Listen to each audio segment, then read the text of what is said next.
O'zbekistonda o'zbek tilini ustuvor va davlat tililik tom ma'noda davlat tili bo'la olish va uni keng qo'llaniladigan bir til bo'lishi uchun hech kim qarshi emas. Rus tilini bilmasang ishga olmaydi degan e'tirozlar bo'lardi. Bilamizki, sir emas, davlat xizmatida amaldorlar orasida, xizmatchilar orasida davlat tilini bilmaydiganlar ham bor.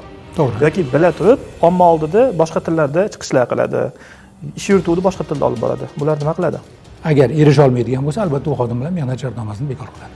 Tarixda shu o'zbek xalqchalik alifbosi o'zgartirilgan va tiliga shunchalar zarbalar qabul qilib olgan yana boshqa birorta millat bormi yo'qmi? Men to'g'risi balki men bilmasman.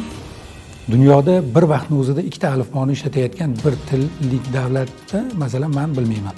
O'zbekistonda bugungi kunda ham Kirill alifbosi ham lotin alifbosi keng ishlatilyapti va bu juda ham noto'g'ri.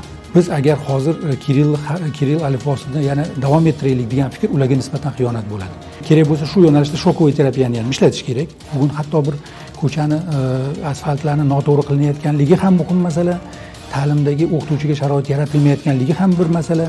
O'qituvchilarga berilayotgan oylikni nomutanosib taqsimot qilinayotganligi ham bir masala.